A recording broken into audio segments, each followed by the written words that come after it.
I come to this platform tonight to make a passionate plea to my beloved nation. This speech is not addressed to Hanoi or to the National Liberation Front. It is not addressed to China or to Russia, nor is it an attempt to overlook the ambiguity of the total situation and the need for a collective solution to the tragedy of Vietnam. Neither is it an attempt to make North Vietnam or the National Liberation Front paragons of virtue, nor to overlook the role they can play in a successful resolution of the problem. While they both may have justifiable reason to be suspicious of the good faith of the United States, life and history give eloquent testimony to the fact that conflicts are never resolved without trustful give and take on both sides. Tonight, however, I wish not to speak with Hanoi and the NLF, but rather to my fellow Americans, who, with me, bear the greatest responsibility in ending a conflict that has exacted a heavy price on both continents.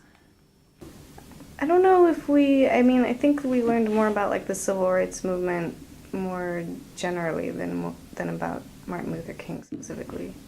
It's taught a ton in elementary school, but not very much once you get out of like past year 6. Yeah. I think that's pretty So much after it. the age of like 11, you Yeah. don't really talk about it anymore, really. When we were in elementary school, we didn't learn much about exactly what he did. We knew he had the speech, the I Have a Dream speech, but we never had lessons in what exactly he did. Perhaps the more tragic recognition of reality took place when it became clear to me that the war was doing far more than devastating the hopes of the poor at home.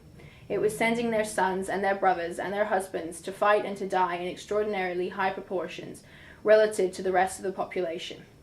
We were taking the black young men who had been crippled by our society and sending them 8,000 miles away to guarantee liberties in Southeast Asia, which they have not found in Southwest Georgia and East Harlem. So we have been repeatedly faced with this cruel irony of watching Negro and white boys on TV screens as they kill and die together for a nation that has been unable to seat them together in the same schools.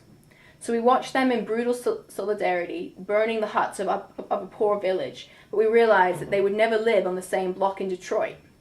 I could not be silent in the face of such a cruel manipulation of the poor. I mean, since we were all like Asian at that school, it was like Chinese Christian school, I don't think it mattered that much to them to teach us about stuff like that. At school, well, we always celebrated Martin Luther King's Day at school, which his birthday is actually share the same birthday as him, so I was always very aware of that. I remember when I first moved to America when I was like 10 or something, we had to each draw our like version of Martin Luther King, and then we had to like do a big play where we had to do songs and all the pictures of Martin Luther King were up, and I remember that. Hanoi remembers how our leaders refused to tell us the truth about earlier North Vietnamese overtures for peace, how the president claimed that none existed when they had clearly been made. Ho Chi Minh has watched as America has spoken of peace and built up its forces, and now he has surely heard of the increasing international rumors of American plans for an invasion of the North. He knows the bombing and shelling and mining we are doing are part of traditional pre-invasion strategy. Perhaps only this sense of humor and of irony can save him when he hears the most powerful nation in the world speaking of aggression as it drops thousands of bombs on a poor, weak nation more than 8,000 miles away from its shores. We always had some type of program, whether it was a large assembly where people would talk about what he started his life and the things that have come out of all the work that he has done. Where I lived in a little town, there wasn't. We never had anything. Like Black History Month, they'll do like exhibitions or like they'll do like TV programs or something, but there's no like big thing. Like maybe a small concert or something like that in memory or commemoration too, but I don't think that there was much that happened. In 1957, a sensitive American official overseas said it seemed to him that our nation was on the wrong side of a world revolution. During the past 10 years, we have seen emerge a pattern of suppression, which now has justified the presence of U.S. military advisors in Venezuela. This need to maintain social stability for our investments accounts for the counter-revolutionary action of American forces in Guatemala. It tells why American helicopters are being used against guerrillas in Colombia and why American napalm and Green Beret forces have already been active against rebels in Peru. It is with such activity in mind that the words of the late John F. Kennedy come back to haunt us. 5 years ago, he said, "Those who make peaceful revolution impossible will make violent revolution inevitable. Increasingly, by choice or by accident, this is the role of our nation has taken. The role of those who make peaceful revolution impossible by refusing to give up the privileges and the pleasures that come from the immense profits of overseas investment." On TV, they're constantly replaying the "I Have a Dream" speech. They definitely... Everyone knows that I have a dream speech. Yeah. I have a dream.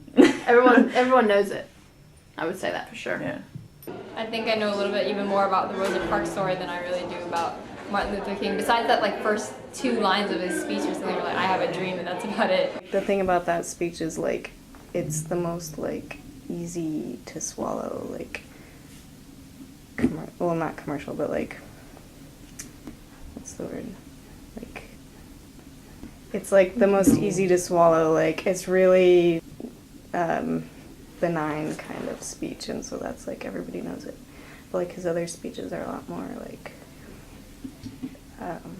meaningful or something.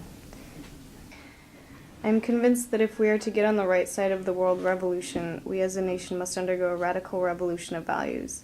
We must rapidly begin the shift from a thing-oriented society to a person-oriented society. When machines and computers, profit motives, and property rights are considered more important than people, the giant triplets of racism, materialism, and militarism are incapable of being conquered. A true revolution of values will soon cause us to question the fairness and justice of many of our past and present policies.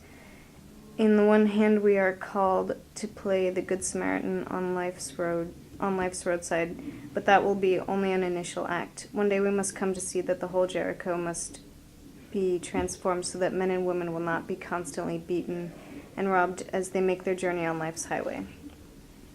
I just think that in general, people that don't live in the States see him as, like, being a big figure for Black people, but I think that in general we see him more as, like, a symbol for, like, peace and hope. It's not necessarily a color thing. It's just someone standing up for people. I've always thought, like I said, is Martin Luther King as a person who struggled for power and struggled for a voice, and not necessarily a Black voice, but just a voice. And I often found in school that he was sort of typecast as, you know, sort of the major civil rights Black, you know, person. And I think that he was, yes, definitely civil rights, which is important and historical, but also just rights in of themselves. Like, there's maybe too much focus on Martin Luther King. Or not too much, but, like, it was a whole movement, and he was, like, sort of a leader in it. We must move past indecision to action. We must find new ways to speak for peace in Vietnam and justice throughout the developing world. A world that borders on our doors. If we do not act, we shall surely be dragged down the long, dark, and shameful corridors of time reserved for those who possess power without compassion, might without morality, and strength without sight. Now let us begin. Now let us rededicate ourselves to the long and bitter but beautiful struggle for a new world. This is the calling of the sons of God, and our brothers wait eagerly for our response. Shall we say the odds are too great? Shall we tell them the struggle is too hard? Will our message be that the forces of American life militate against their arrival as full men, and we send our deepest regrets? Or will there be another message of longing, of hope, of solidarity with their yearnings, of commitment to their cause, whatever the cost? The choice is ours, and though we might prefer it otherwise, we must choose in this crucial moment of human history.